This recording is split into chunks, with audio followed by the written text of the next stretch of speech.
Bang Nuim, Assalamualaikum. Waalaikumsalam warahmatullahi wabarakatuh. Apa kabar di Jakarta? Ya, biasa begini-begini saja, tapi lebih baguslah begini-begini saja daripada ada perubahan naik turun. Jadi orang tenang. Apalagi nanti ada resesi, katanya ada tidak, ya udah. Begini-begini aja Pan, itu sudah bagus. Abang gimana? Jadi tidak seperti di Melbourne ini. Tadi pagi 4 derajat suhu. Jadi bangun subuh itu waduh luar biasa 4 derajat. Dinginnya bukan main. Tapi berangsur-angsur sekarang sudah kira-kira 12 derajat. Habis zuhur udah kira-kira 12 derajat. Tapi mudah-mudahan jangan sampailah ada angin taufan seperti Laura yang menghantam Karibia itu. Wah, sangat luar biasa dan kabarnya sekarang ini sedang bertiup ke arah Amerika Serikat. Ya sudahlah, kita tinggalkan dulu itu semua. Mengenai bencana alam. Kita bicara dengan bencana manusia. Nah, itu bagian dari kita, Bang. Jadi susah kita membicarakannya, tetapi mungkin itu ada di sekitar kita. Apalagi sekarang kita dengar sudah ada mulai kesangsian bahwa kalau nanti ditemukan vaksin, so what gitu. Ya karena katanya virus ini tidak mati. Bahkan sekarang ada lagi COVID-23. Nah ini juga mencegah, jadi katanya marilah kita hidup bersama itu. Kayak kita hidup bersama dengan influenza sampai sekarang. Nah, cuman dilemahkan. Yeah. Ini dasar. Jadi penantian kita akan vaksin juga tidak menuntaskan virus sebenarnya. Iya. Ya, tapi begini masalahnya juga di Australia, beberapa hari yang lalu pemerintah mengatakan sekiranya, dan ini nampaknya sudah sangat mungkin akan terwujud, sekiranya sampai memang terbukti bahwa vaksin yang dikembangkan oleh di Oxford di Inggris itu sampai memang berhasil, Australia akan nanti menawarkannya secara cuma-cuma kepada rakyatnya. Tetapi tidak akan ada pemaksaan, tidak akan diwajibkan agar orang disuntik atau menjalani vaksinasi. Karena banyak orang di Australia ini yang juga masih tetap punya curiga terhadap segala bentuk vaksin. Bahkan anak-anak mereka pun yang di sini di Australia sangat dianjurkan agar anak-anak itu mendapat vaksinasi, misalnya ada batuk khusus, penyakit ini, penyakit itu semuanya cuma-cuma. Tapi masih banyak orang tua yang tidak mau, dan ini kadang-kadang digiring oleh pandangan-pandangan yang menurut banyak ahli adalah keliru. Bahwa vaksin itu konon bisa menimbulkan autisme, bisa dan lain sebagainya. Nah, jadi pemerintah mengatakan, kita tidak akan memaksakan, kita tidak akan mewajibkan, cuman akan dilakukan ketentuan-ketentuan yang akan mempersulit mereka yang tidak mau divaksinasi untuk mendapatkan fasilitas dari negara. Nah, ini pemerintah caranya licik juga. Tapi sekarang 3 petinggi agama di Australia, yaitu petinggi agama gereja Anglikan, petinggi agama gereja Katolik, petinggi agama gereja Ortodoks, menyatakan tidak mau menerima vaksin yang dikembangkan oleh Inggris karena mereka menduga atau memahami atau mengakui adanya di situ racikan dari vaksin itu yang tidak dapat diterima oleh gereja yang bersangkut paut dengan sel manusia. Jadi ini sesuatu yang sangat juga merisaukan pemerintah, ini bagaimana membujuk agar pemimpin agama ini mau merestui vaksin itu, karena meskipun bisa dikatakan bahwa masyarakat Australia ini pada umumnya sekuler, tapi tentu akan ada dampaknya kalau seorang petinggi gereja misalnya Anglikan atau Katolik atau Ortodoks mengatakan bahwa ya seperti barangkali kalau di Indonesia MUI lah, Majelis Ulama Indonesia mengatakan itu tidak sesuai dengan hukum halal dan haram dalam Islam. Jadi ini sesuatu yang membuat pemerintah juga agak gelisah sedikit. Cuma kita mendengar bahwa di Indonesia mulai hari Selasa katanya sudah dikerjakan vaksinasi percobaan, dan di antara yang menawarkan diri untuk mengikuti eksperimen itu adalah Gubernur Jawa Barat. Ridwan Kamil. Ya, betul.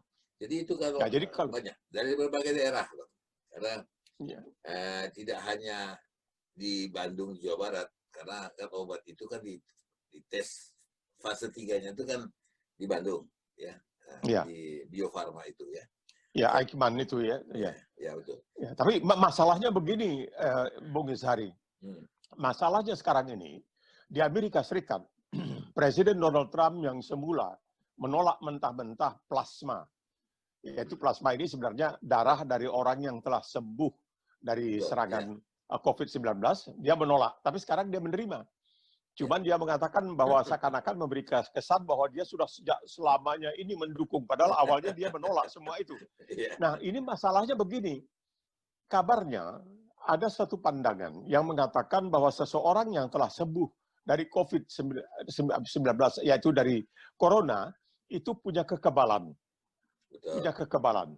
Tapi makanya di India, darah-darah orang-orang yang mengaku sudah sembuh dari corona, mengaku sudah, itu dijual dengan harga yang mahal sekali.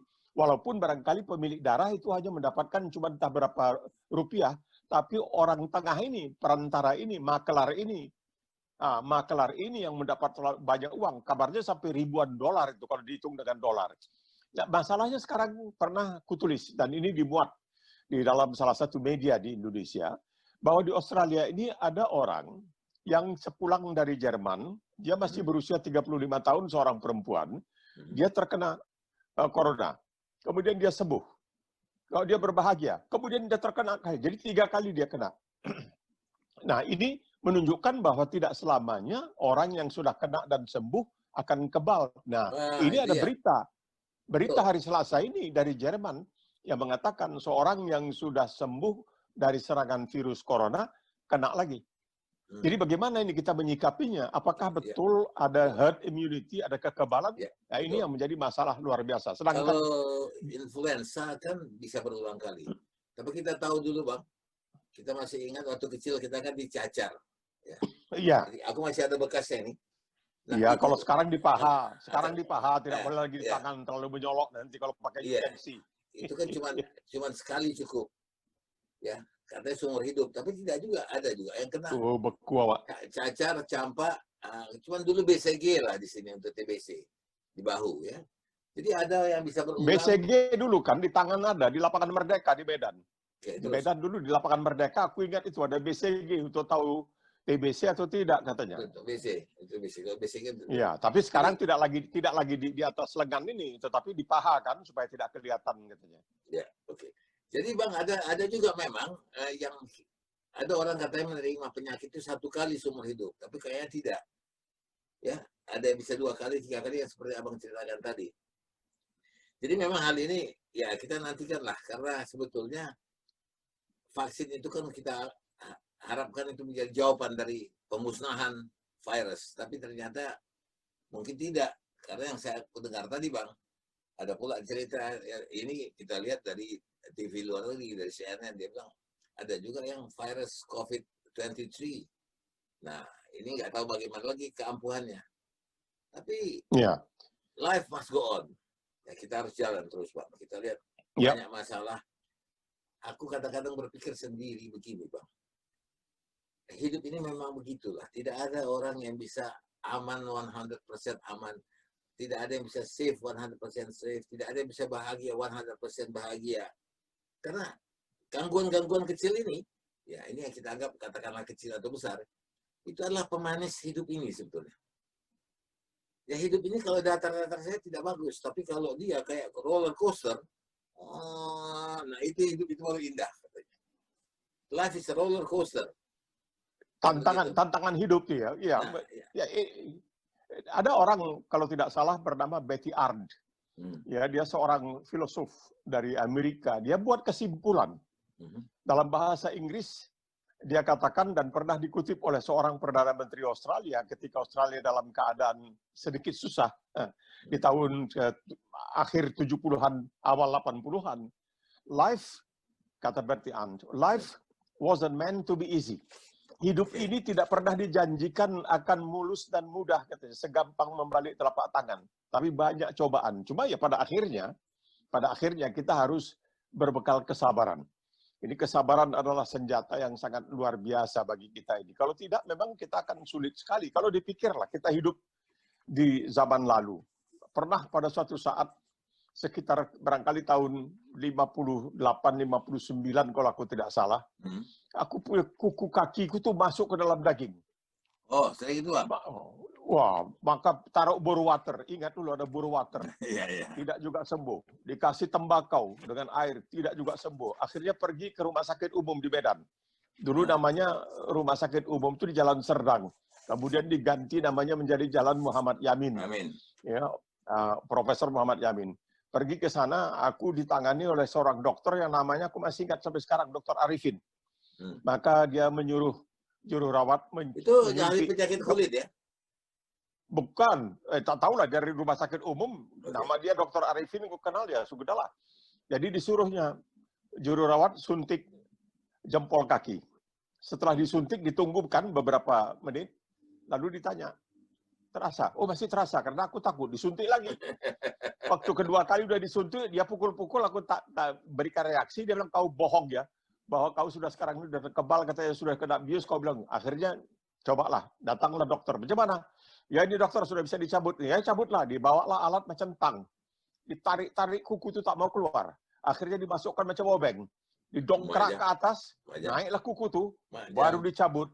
Allah maaf, sakitnya luar biasa. Aku ingat tiba-tiba aku disuruh pulang, dibungkus kaki itu disuruh pulang, bulan puasa ini. Jadi tiba-tiba aku sadar, ketika aku sadar siuman, aku di bawah kolong bangku pasien-pasien di bagian lain rumah sakit. Rupanya waktu jalan itu aku pingsan. Jadi dimasukkan orang itu aku di bawah bangku. Jadi waktu aku sadar, aku lihat kaki-kaki orang begitu kan, keluarlah aku di situ. Naik sepeda pulang. Berhentilah di dekat Jalan Gaharu itu ada, namanya kalau kita bilang neng kereta api, lintasan kereta api. Betul. Jadi lagi nunggu kan, sebelah kaki kanan itu naik ke atas, sebelah kaki kiri sebagai cagak sepeda supaya jangan jatuh. Disenggol beca pula. Allah mak sakitnya luar biasa. Ya pulang ke rumah. Akhirnya kembali lagi ke rumah sakit beca.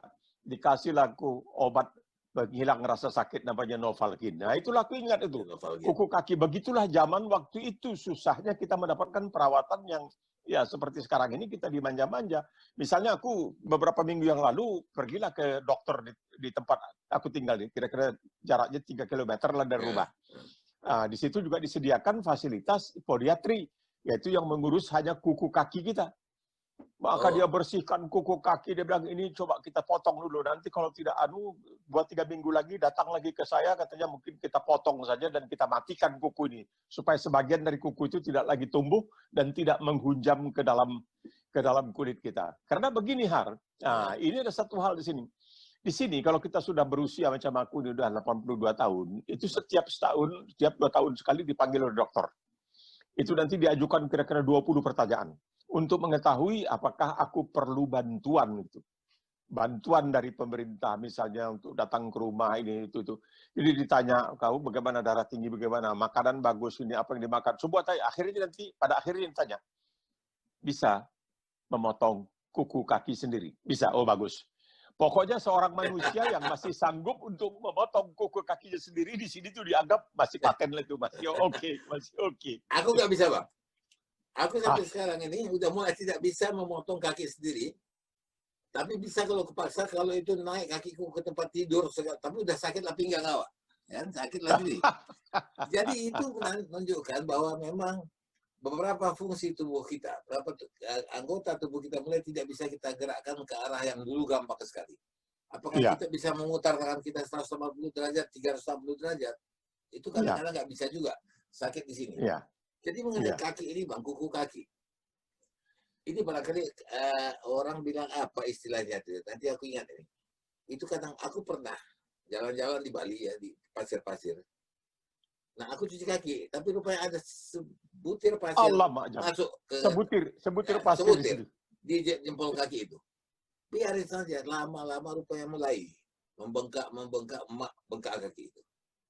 Bengkak. Nah, ke dokter lah. Betul kamu bilang. Itu dipakai perban, dikasih bore water. Ya, sekarang ada yang kuning dia.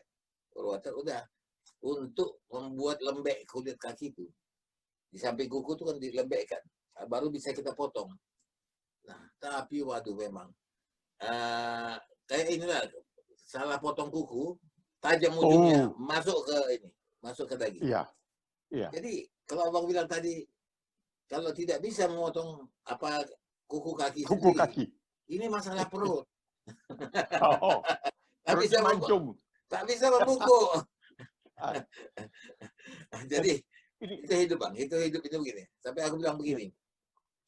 Memang kadang-kadang gangguan dalam hidup ini bukan yang besar. Kita tidak terganggu dengan hal-hal yang besar. Karena kita selalu siap dengan hal-hal yang besar. Tapi hal-hal yang kecil Bang. Begitu mau makan, ada lalat satu, memutar-mutar. Aduh, kenapa? Kemana lalat ini tadi?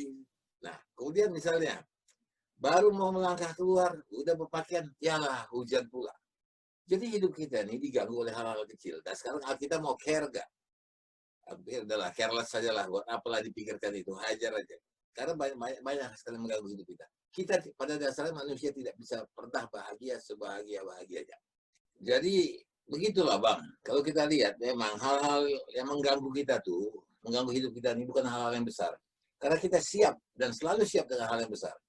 Tapi hal-hal yang kecil, pasir masuk ke kaki, ke kuku kaki, kita mau makan, tahu-tahu aman, datang lalat seekor, terganggu kita. Dia tuh malam mau tidur, ada nyamuk Bang, ada nyamuk. Main nyong di kuping. Tapi aku bilang, mau gigit aja lah, tak usah berbunyi-bunyi. Gigit aja, tak usah berbunyi-bunyi, berbunyi itu mengganggu. Ya maksudnya nyamuk itu dia sportif, dia kasih tahu. Atau dia mau cek, udah tidur belum? Kalau belum tidur, udah nggak apa-apa, nggak usah digigit kan. Karena begini, aku dulu kalau waktu sering masih tugasnya, masih sebelum pensiun itu sering ke Indonesia tugas. Itu setiap akan tugas ke Indonesia, aku pergi ke sebuah apotek yang apotekernya aku kenal. Dan dia selalu mengatakan, kemana? Aku bilang ke negara tropik, Asia Tenggara. Dia bilang, pertama, jangan pakai wangi-wangian. Nah, aku bilang, kenapa? Kalau pergi ke tempat-tempat seperti Indonesia, Malaysia, dan juga Thailand, jangan pakai yang wangi-wangi. Karena yang wangi-wangi itu menarik nyamuk. Nyamuk itu paling suka dengan yang wangi-wangi. Berbeda dengan lalat. Lalat suka yang bau busuk. Itu satu. Kedua, jangan pakai pakaian warna gelap. Nyamuk paling suka dengan pakaian warna gelap. Pakailah yang warna terang. Kedua, pakailah lengan panjang. Aku bilang panas ya, pakai lengan panjang lah kita, baju kemeja putih. Pakai kaos kaki.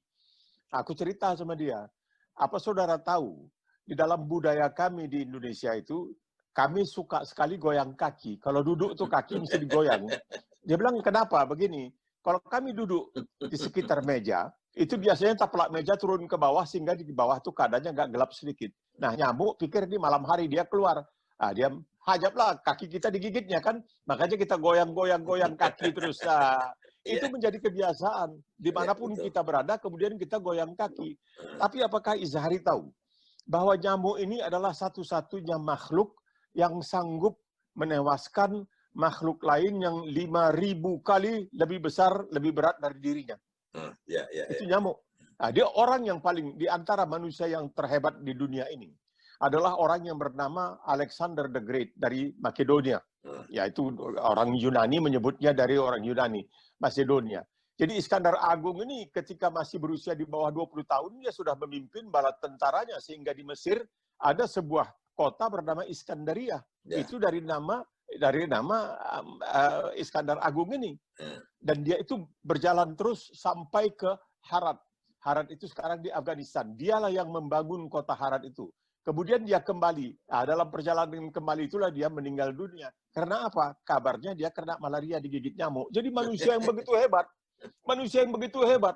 Dia mengalahkan kerajaan Persia. Yang dia jago bisa perang. Sampai nama dia kalah dibikin oleh nyamuk. Nah itulah, jadi hati-hati. Apalagi sekarang ini nyamuk bukan saja dia cari mangsa pada malam hari, tapi juga dengan siang hari. Itu demam berdarah. Itu dia menggigit di siang hari. Dulu di Australia, nyamuk itu tidak membawa penyakit seperti juga di Timur Tengah. Jadi kalau di Timur Tengah, ketika aku menjadi TKI gelap dulu di Arab Saudi, itu kalau siang kita bertarung dengan lalat. Tapi begitu matahari terbenam, kita bertarung dengan nyamuk. Sehingga hampir semua orang yang tidur waktu itu, banyak yang tidak punya AC, ya orang yang tidur itu mesti pakai kelambu. Kalau tidak, tak mungkin bisa tidur. Habis dihantam nyamuk, bisa kering darah itu. Nah, jadi nyamuk ini luar biasa. Ada satu hal lagi. Di Amerika itu ada sejenis hewan yang mirip-mirip kerbau lah, tapi lebih kecil sedikit. Itu dikatakan kalau musim panas, ini hewan-hewan liar ini, mereka sengaja pergi jauh ke utara untuk menghindari nyamuk. Karena nyamuk tidak begitu suka dengan udara dingin. Nyamuk lebih suka dengan udara panas. Nah, jadi itulah dia nyamuk. Jadi jangan anggap enteng. Kalau Izhari mau dengar cerita nyamuk dengan Nabi Allah Sulaiman, ini juga hebat sebenarnya. Jadi Raja Nyamuk datang menghadap kepada Nabi Sulaiman alaihissalam untuk mengadukan nasib masyarakat nyamuk. ada apa, kata Nabi Sulaiman? Ya, kata Raja Nyamuk ini, kalau begini terus-terusan, pasti kami akan punah ini dari permukaan bumi. Kenapa? Ya karena setiap kami hinggap, katanya, akan menghisap darah mangsa kami, datang angin. Kami tak bisa bertahan. Ada angin, terpaksa terbang. Ya kalau lama-lama begini, matilah kami. Wah, Nabi Sulaiman bilang, ini kok zalim sekali ini angin ini.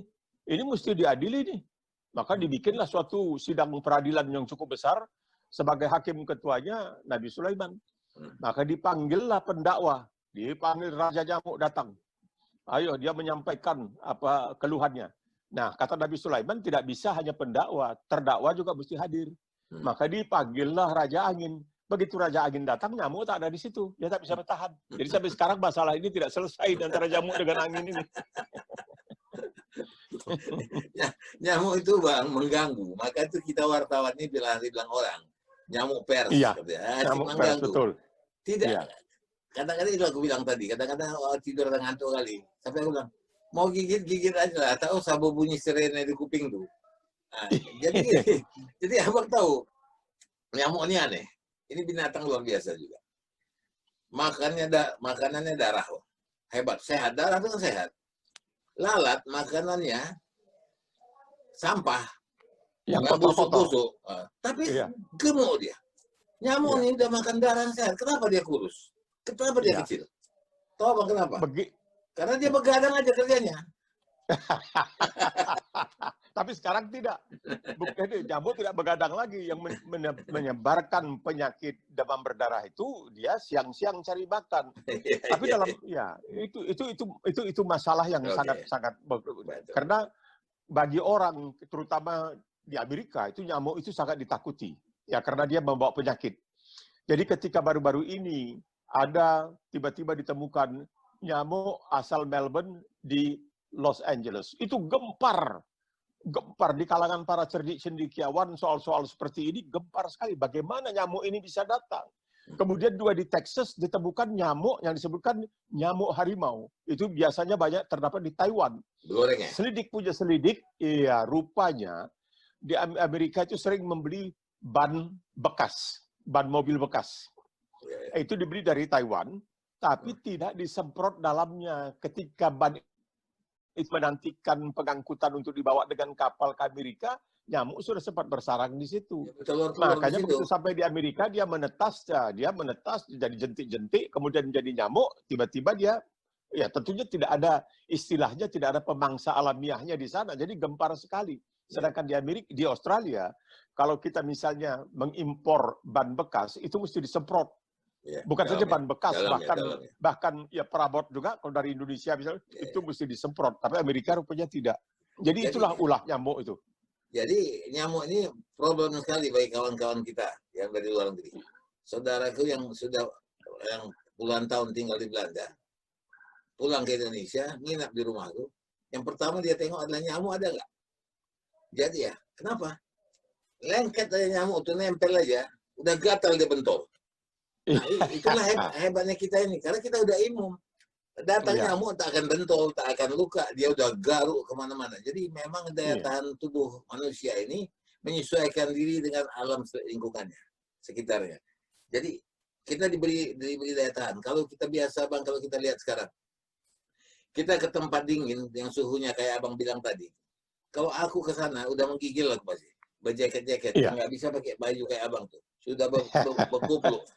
Karena adaptasi, kita sudah biasa adaptasi. Allah bisa karena biasa. Ya, kita beradaptasi sama nyamuk, sama tiap. Makanya aku bilang tadi, ya udahlah, yang mengganggu ini hal-hal yang kecil. Jadi kita tidak bisa lagi, misalnya, kita coba try to live with it ya, kata orang. Kalau orang mengajak kita, mari kita berhidup berdampingan dengan virus COVID-19. Oke, baik, kita bisa lakukan. Karena kita berharap ada obat-obat juga, ya. Dan bagusnya juga akan begini. Jangan memandang COVID ini dari segi yang jelek aja. Bagus juga dia, Bang. Begitu dia muncul, kita mulai merasakan home sweet home. Ya. So, senang kita di rumah. Mulai kita dekat lagi dengan keluarga kita. Ya. Nah, kemudian kita mulai menyendiri. Bang, ini sifat manusia ini yang aku dapatkan. Dulu kita berdialog dengan kawan-kawan. Kita bercerita kemana-mana. Tetapi dengan adanya COVID, kita sekarang berdialog dengan diri kita sendiri. Ketika kita berdialog dengan diri kita sendiri, maka kita akan mendapat penajaman dan kita akan wise. Ya.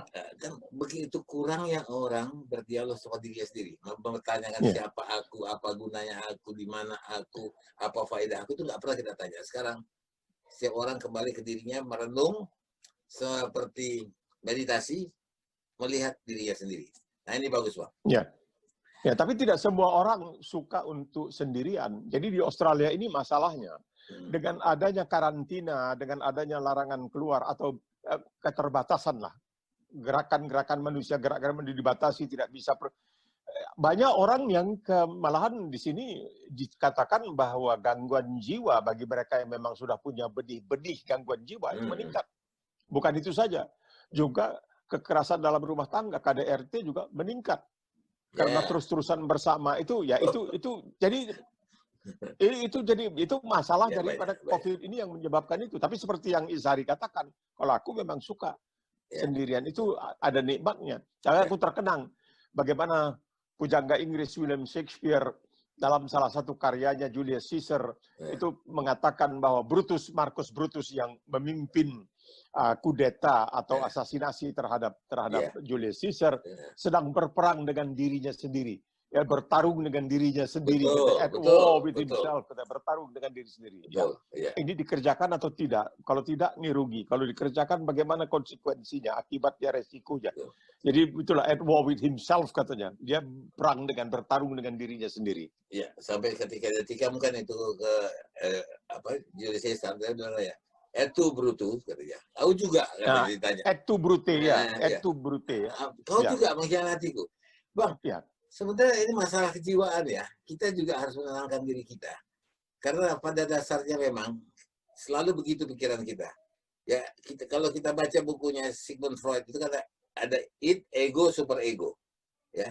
Id itu adalah kemauan-kemauan, keinginan-keinginan, ya. Baik yang liar, baik yang kalem, tapi ada keinginan, selalu ada keinginan. Kemudian ego memutuskan, misalnya sekarang begini, aku mau beli ini baju, keinginan nih, punya baju, ini baju bagus, ini sepatu bagus. Aku berperang dalam diriku sendiri, beli tidak, beli tidak, beli tidak. Ya kan? Nah, karena ya masalah keuangan, kayak Brutus tadi lah, lakukan tidak, beli tidak. Nah, akhirnya ketika aku putuskan untuk membeli, ego memutuskan untuk membeli. Kita belilah. Nanti super ego itu mengadili kita. Kenapa kau beli? Buat apa kau beli? Nah, itu begitu juga. Dan juga bang sebaliknya, ketika kita tidak membeli, kita putuskan tidak membeli. Nah, nanti kita diadili lagi sama-sama super ego kita. Dia bilang apa? Kenapa tidak kau beli? Nah, jadi memang kita tidak pernah. Jadi ini mempelajari diri sendiri ini kan satu ilmu yang tidak selesai-selesainya. Jadi kadang-kadang kita mikir, ngurus diri awak saja, awak belum selesai, mau pula ngurus diri orang lain. Kadang-kadang awak pula lebih tahu. Gitu. Tapi kan ada nasihat, Izhari. Orang mengatakan, kalau kau tak punya sepatu, pikirkanlah orang yang tak punya kaki. Nah, itu dia. Kau hanya tak punya sepatu, ada orang yang tak punya kaki. Nah, itu yang jadi masalah. Kita mesti memikir. Jadi kadang-kadang kalau lebih banyak kita melihat ke bawah. Orang lain yang lebih beruntung. Jangan lihat orang lain yang lebih beruntung, tapi melihat orang lain yang tidak seberuntung kita. Yang tidak barangkali sesejahtera kita. Itu yang akan membuat kita merasa sangat bersyukur dengan itu. Ya, jadi itu juga kalau dikatakan tadi dengan serangan nyamuk, ya kita tunggulah. Kalau di Australia ini nanti musim panas, dia datanglah, nyamuk itu datang. Musim dingin kemana? Wallahu a'lam. Tidak tahu kita, dia hibernasi entah kemana. Nah, musim panas, datanglah dua kalau di Australia ini. Makanya itu begini-begini. Orang Australia itu namanya, itu beri hormat orang Australia. Begini-begini, kenapa lalat? Ya, kalau kita begini kan, kita tepuk dia. Bahkan Tangguhan Harjo di koran waspada dulu, sekali tepuk 7 nyawa. 7 nyawa, ya. Kalau orang sini jijik kan dia. Tapi kalau kita istilahkan memang ke dulu, masih ingat aku, waktu aku masih dikerja di Harian Waspada, dididik oleh Pak Said. Itu ada dia bilang itu, masalah itu, nyamuk pers istilahnya. Jadi wartawan ini seperti nyamuk. Yang asik membicarakan aja. Abang lihat sekarang, Bang. Ini peristiwa yang baru saja terjadi, yaitu kebakaran gedung kejaksaan. Kejaksaan. Nah, itu kalau kita lihat sekarang, memang agak aku sayangkan ya. Kenapa terbakar? Itu yang pertama. Oke lah, katakanlah itu memang sudah harus terbakar atau dibakar. Aku nggak tahu. Itu tidak dipersoalkan. Tetapi kita lihat orang sudah mulai berspekulasi. Ya, pers ini bertanya terus-terusan, kenapa terbakar? Apa terbakar sekarang begini? Nah, itu nggak bisa dibendung. Tetapi sebenarnya pihak yang resmi yang berkewajiban adalah misal dari kejaksaan, dari kepolisian, cepat-cepatlah mencari akar permasalahan. Jika ini tidak menjadi bola liar, jadi segala komentar itu tidak menjadi bola liar. Orang tahu, oh karena ini. Memang sulitnya, pikiran manusia ini kan 70% negatif. Asik negatif saya pikir bertanya, oh pasti dibakar. Pasti kasusnya ini. Ini ada mafianya, wah ini jadi meliar kemana-mana. Hal ini yang harus barangkali kita tanggapin dengan wise ya. Kita mau masuk saja Bang misalnya. Katakanlah oke, gedung terbakar, apa kita mau bikin lagi? Dasi sudah jadi bubur. Tapi sekarang bagaimana penjelasan ke masyarakat? Nah kemudian arsip. Aku tidak melihat wartawan-wartawan bertanya, baik di TV, baik di wartawan koran gitu ya. Bagaimana arsip-arsipnya Pak? Oh sudah selamat. Sudah selamat bagaimana? Arsip itu kan harus disimpan di beberapa tempat, tidak hanya satu tempat. Harus beberapa tempat. Yang kedua, zaman sekarang kalau masih menyimpan arsip di satu tempat, jadi spandir, goblok lah aku bilang. Kita ada tempat penyimpanan yang virtual. Kita bisa taruh di GCP, yaitu Google Cloud Platform. Kita bisa simpan di AWS, di Amazon Web Server. Itu nggak hilang di mana-mana. Jadi kau bakar pun 100 gedung, data itu ada. Tidak di dalam, bisa juga di dalam kita punya hard disk, tapi ada satu server yang disediakan. Aku dengar pemerintah juga sudah merencanakan untuk membuat satu pulau di mana ada server yang mungkin akan disediakan di mana-mana. Jadi orang tidak bisa membom server itu, menghilangkan data. Dan kemudian itu harus dimasukkan ke dalam data yang namanya cloud, ya, cloud. Aku juga yakin ini aku juga sanksi. Seperti arsip nasional, itu kan harus terus mengarsip, pekerjaan mengarsip. Iya. Dan itu pekerjaan yang harus dilakukan oleh tidak hanya arsip, kejaksaan, kepolisian, pemerintahan, BI, Bank Indonesia. Itu segala transaksi itu kan harus tersimpan. Nah kalau kita ingin dalam bentuk kertas, goblok kali lah kita ini. Nah aku bilang di statusku adalah sebuah kepandiran. Aku bikin status pendek aja. Adalah sebuah kepandiran jika kejaksaan tidak menyimpan file-file penting itu di dalam GCP atau AWS. Aku bilang begitu. Ya, tapi begini, kita sudah dididik dari kecil. Kita ingat kalau waktu kecil misalnya kita jalan lalu terjatuh. Itu orang tua kita bilang, oh ini lantai, ini jahat, ini bukan kita ini kata, hati-hati kau kalau jalan. Tidak. Ini lantai, semua yang disalahkan kepada orang lain, ditimpakan kepada orang lain. Mesti kita, jadi peternakan kambing hitam itu ada di kita, itu ada kecenderungan. Anak jatuh, bukan dikata, lain kali kalau jalan, lihatlah kiri kanan. Bukan, dia jalan seenaknya jatuh. Oh ini lantainya jahat, dipukul lah lantainya itu. Kalau dia menabrak tiang, tiangnya yang dipukul. Ini tiang jahat, ini dan sebagainya. Jadi selalu dikatakan, ada pepatah bilang, awak yang tak pandai menari, lantai yang disalahkan. Itu dia. Dibilang, awak tak pandai menari, lantai dikatakan tarata. Itu istilahnya. Ya, jadi memang sudah biasa itu untuk mengkambing hitamkan. Jadi apa boleh buat? Seharusnya kita mestinya berani mengambil alih tanggung jawab itu. Ya ini kesalahan saya. Oke, nanti akan saya perbaiki. Jadi ini yang barangkali membuat orang lalu penuh kecurigaan. Tapi di sini juga, kalau kita lihat misalnya keadaan baru-baru ini di Australia ini, tiba-tiba badan siaran ABC membuat suatu laporan yang cukup menggemparkan, yaitu menuduh bahwa anggota pasukan khusus Australia ketika ditugaskan ke Afghanistan telah melakukan kesalahan fatal karena menembak orang sipil. Itu terbongkar. Itu kejadiannya sekian tahun yang lalu, itu terbongkar. Jadi orang sudah tidak begitu curiga lagi. Kalau sekiranya terjadi suatu kebakaran lalu pemerintah mengatakan itu adalah suatu kecelakaan, orang tidak curiga lagi. Karena biasanya segala, apapun itu nanti akan terbongkar, akan keluar, pemerintah akan malu sendiri. Jadi lebih bagus pemerintah lebih cepat mengatakan, ya itu kesalahan waktu ini. Jadi menjelaskan. Ini yang ditakuti, karena orang kita mengatakan yang busuk itu biar bagaimana disimpan, pada akhirnya akan ketahuan juga busuknya. Jadi itu penting untuk membina agar rakyat itu ketika diberitahu sesuatu langsung percaya, karena dia menganggap tentu pihak berwenang dalam hal ini tidak akan mengecohkan rakyat, tidak akan menipu rakyat, tapi akan menjelaskan yang sebenar-benarnya. Kebakaran itu wajar saja terjadi. Kebakaran itu terjadi di mana-mana pun, kebakaran itu bisa terjadi. Cuman ini karena terjadi di kejaksaan dalam keadaan orang masih heboh dengan kasus Joko Chandra, apakah dengan Jiwasraya, karenanya menimbulkan kerugian sampai belasan atau puluhan triliun rupiah dan lain sebagainya, dan terjadi pada waktu baru habis maghrib jam 7 lewat sekian. Jadi orang masih menganggap, padahal bisa saja korsleting. Tapi apakah mungkin sebuah gedung seperti itu, ya gedung Bundar, kalau tidak salah namanya gedung Bundar dulu itu, karena ya tongkrongan kita juga kalau tugas ke Jakarta, apakah bisa terbakar karena adanya korsleting dari dari listrik dan lain sebagainya. Dan itu hampir musnah semua, Pak. Kan harusnya gedung begitu, walaupun gedung tua. Kan bisa dipasang sprinkler. Sprinkler, ya. Jadi bagaimana kok bisa meluas? Dan kemudian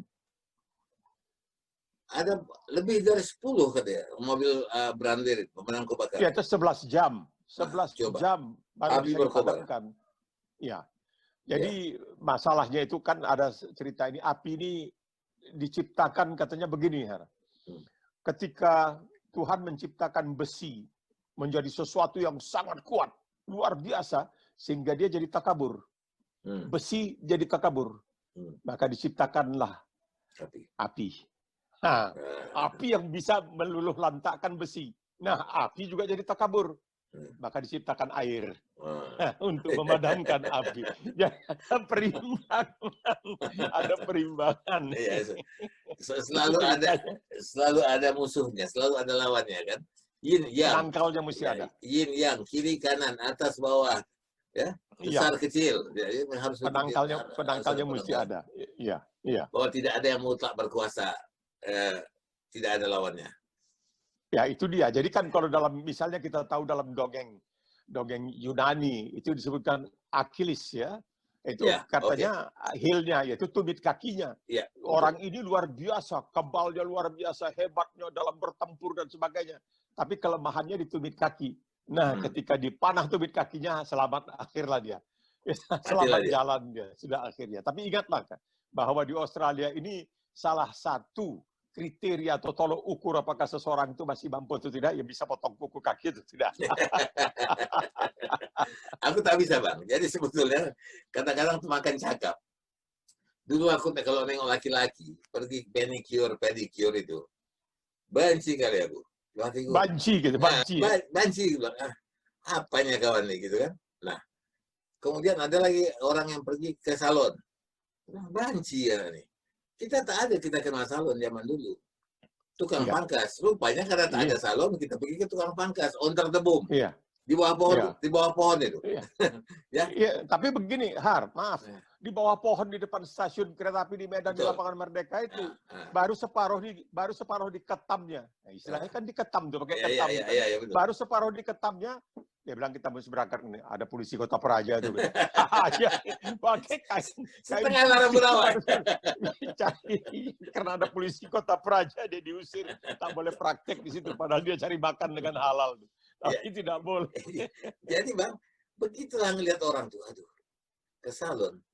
Ternyata temakan cakap awalnya, udah tua, terpaksa kalau manicure bisa lah potong kuku sendiri.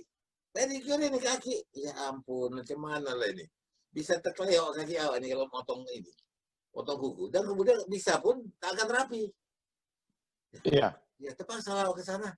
Baru kawan-kawan aku yang lain bilang, lumpur kau. Dulu kau bilang tak mau, sekarang kau ikut. Kualat, itu namanya kualat. Lumpur, katanya. Lumpur, kan susah kali itu. Tapi tidak, aku masih alhamdulillah masih bisa. Karena sudah terbiasa dulu. Kalau tiap hari Jumat itu, orang tua mesti bilang tuh, itu kuku dipotong tuh. Betul, Kuku betul. tangan, kuku Itu kaki betul. dipotong. Jadi sampai sekarang alhamdulillah masih bisa potong. Cuma karena adanya fasilitas yang disediakan oleh pemerintah dan itu cuma-cuma, bagian dari pelayanan kesehatan pemerintah di Australia ini kan kalau kita ke dokter tidak bayar. Dan obat pun kita disubsidi dan lain sebagainya. Jadi karena sudah itu kadang-kadang kita memanjakan diri juga, enak juga itu. Dielus-elusnya, dikasih segala macam obat itu sebelum dipotong itu, baru dipotong pelan-pelan. Nah ini potongnya ahli kan, kalau pedicure itu kan boleh dikatakan orang yang latihan 2 minggu. Kalau ini kan dia sekolah bisa bertahun ini untuk jadi podiatri. Karena pernah waktu pertama kali aku bekerja di London di BBC itu menyelap lagi kata orang kita, kambuh lagi, menyelap lagi kuku kakiku yang sudah dicabut itu menyelap lagi. Pergilah aku ke podiatri, dikasih tahu oleh kantor di BBC itu ada di sini namanya podiatri, dulu mana awak kenal tuh podiatri. Aku pergi ke sana, itu di bawah kuku, di samping kuku kakiku dibuatnya bantalan-bantalan dari kapas. Jadi dimasukkan dan dia mengatakan biarkan kuku kaki kamu ini terus tumbuh sampai melampaui jempol. Nanti baru dipotong pelan-pelan. Jangan dipotong sebelum itu.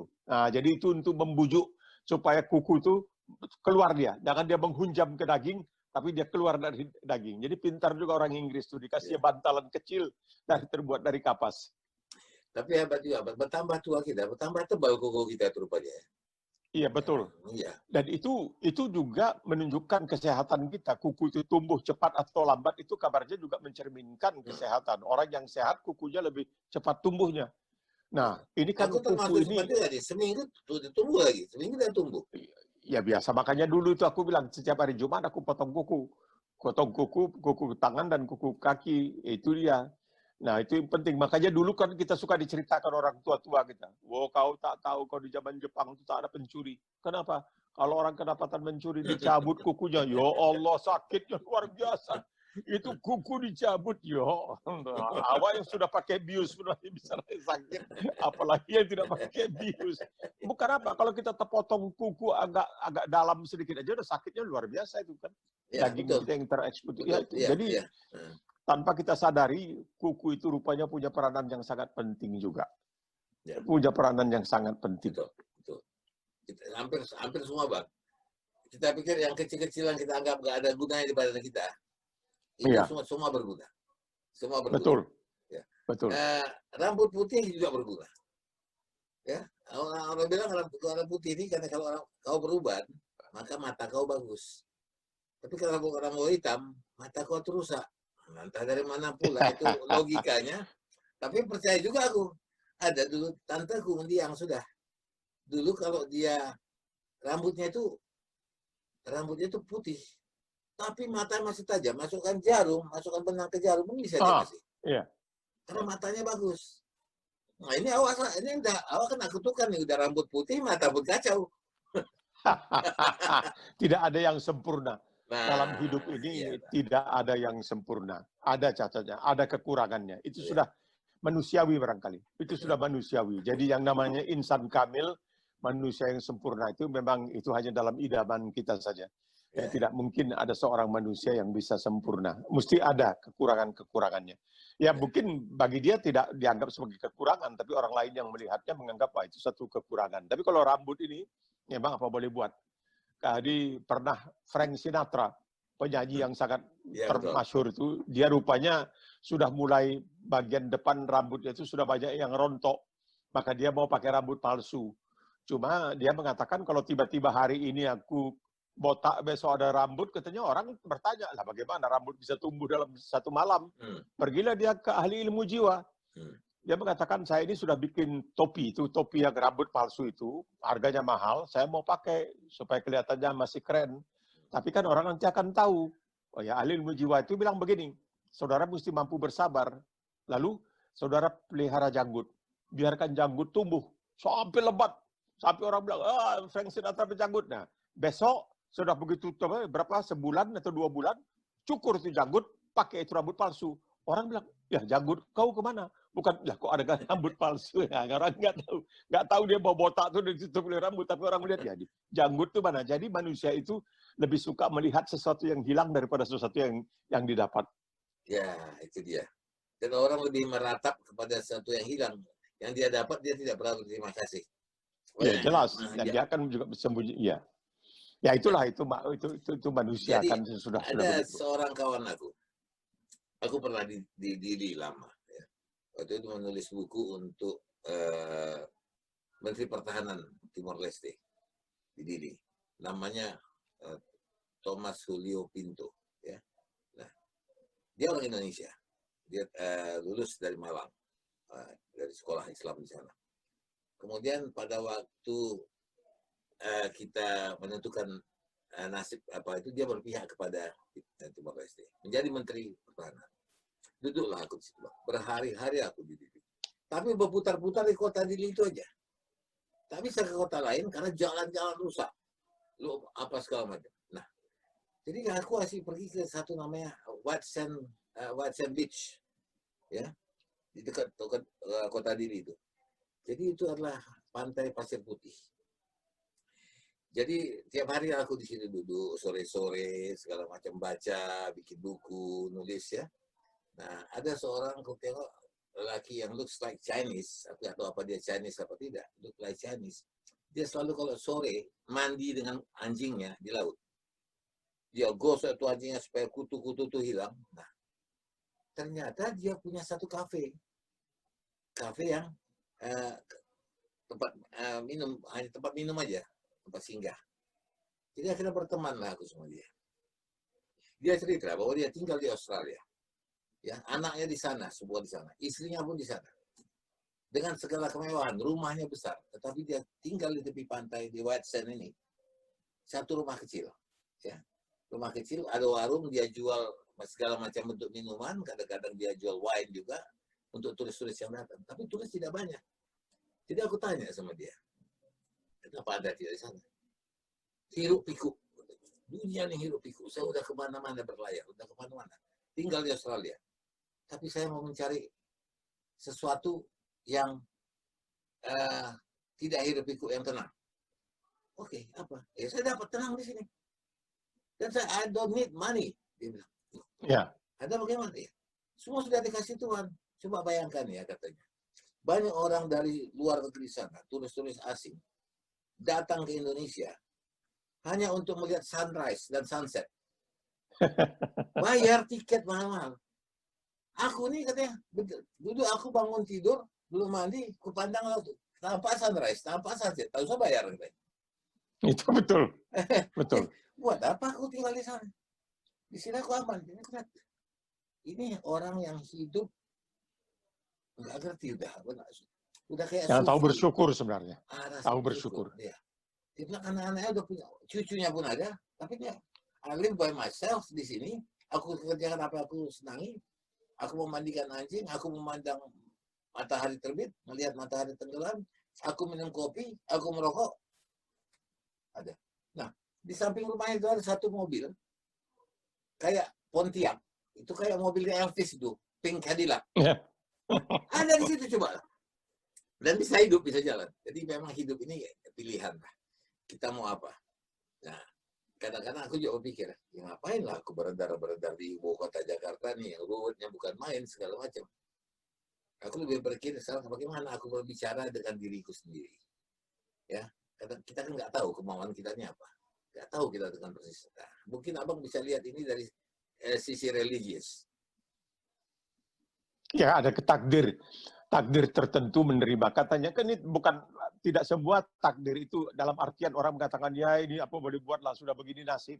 Orang kita bilang ini nasib, aku tak bertuah seperti kamu lebih bertuah. Sebenarnya tergantung pada kita sendiri.